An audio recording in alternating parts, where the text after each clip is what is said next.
니체는 사람들이 즉각적인 행복을 얻기 위해 끊임없이 쾌락을 추구하고 단기적인 만족을 얻으려 한다고 지적합니다. 현대인들은 소셜미디어에서 즉각적인 반응이나 좋아요를 얻기 위해 너무 많은 시간을 보내거나 소비적인 삶을 살면서 단기적 쾌락에 집중하는 모습을 보입니다. 이로 인해 사람들은 장기적인 목표나 진정한 자아를 발견하는 데 소홀해지며 내면적 성숙을 거부하는 경향이 생깁니다. 니체는 사람들이 행복을 외부에서 찾으려는 태도를 비판하며 고통과 자기 극복 없이 쾌락만을 좇는 삶을 경계했습니다. 그는 행복을 추구하는 과정에서 도달할 수 있는 진정한 삶의 깊이가 아니라 표면적인 만족에만 몰두한다고 경고합니다. 니체는 이러한 태도를 경계하며 인간이 쾌락을 삶의 궁극적 목표로 삼는 것은 본질을 왜곡하는 것이라고 보았습니다. 그는 다음과 같이 말합니다. 쾌락의 추구는 삶을 지배할 수 없다. 오히려 삶을 발전시키기 위한 도구로 사용되어야 한다. 즉, 쾌락은 인간의 삶을 보다 풍요롭게 하는 요소일 수 있지만 그것이 인생의 목적이 될 때 인간은 깊이 있는 성장을 이룰 수 없다고 보았습니다. 현대 사회에서 행복은 종종 외부에서 부여되는 것처럼 여겨집니다. 소유물, 사회적 지위, 타인의 인정이 행복의 조건처럼 보이지만 니체는 이러한 외적 기준이 진정한 행복과 거리가 멀다고 생각했습니다. 그는 사람들이 자기 자신을 진지하게 돌아보지 않고 타인의 기대나 사회적 기준에 맞추려고 할 때 그들이 얻는 것은 진정한 의미의 행복이 아니라고 주장했습니다.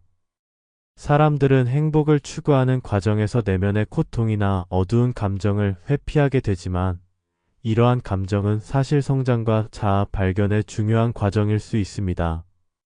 니체는 인간이 자신의 본능을 단순히 따르는 것이 아니라 이를 창조적으로 변형하고 극복해야 한다고 보았습니다. 사람들은 종종 자신이 가지고 있는 어두운 면이나 부정적인 감정들을 부끄러워하거나 억제하려 하지만 니체는 그러한 감정들도 자기 존재의 일부이므로 이를 수용하고 이해하며 건설적이고 창조적인 방식으로 변형하여 자신을 극복하고 더 높은 존재로 나아갈 수 있다고 주장했습니다. 니체는 고독, 불안, 공허와 같은 감정들이 단순히 피해야 할 부정적인 요소가 아니라 초인이 되기 위한 필수적인 과정이라고 보았습니다. 그는 다음과 같이 말합니다. 고통을 견디는 자만이 자기 자신을 극복할 수 있다. 그리고 자기 자신을 극복하는 자만이 자유에 이를 것이다. 니체에게 고독은 단순한 사회적 고립이 아니라 자기 자신과의 깊은 교감을 통해 새로운 삶의 방식을 창조하는 필수적인 과정이었습니다. 그는 고독을 내면의 목소리를 듣고 자기 자신을 깊이 이해하며 자기 창조를 할 수 있는 공간으로 보았습니다. 이 과정에서 고독은 자아를 발전시키고 자기만의 길을 찾는 중요한 요소로 작용합니다. 그는 불안을 인간 존재의 근본적인 부분으로 보았습니다. 우리가 자기 자신을 깊이 있게 이해하고 내면을 탐구하려 할 때 반드시 불안이 따라오기 마련입니다. 그는 불안을 부정적인 것으로 치부하지 않았고 오히려 자기 성찰과 자기 극복의 과정에서 불안을 자기 발전을 위한 원동력으로 활용할 수 있다고 믿었습니다. 초인이 되기 위해서는 불안을 직면하고 자기 두려움을 극복하는 능력이 필요합니다. 공허 또한 삶의 의미를 찾기 위한 중요한 신호라고 볼 수 있습니다. 니체는 사람들이 기존의 가치와 규범을 버리고 자기만의 가치를 창조하기 위해서는 공허를 경험해야 한다고 말했습니다.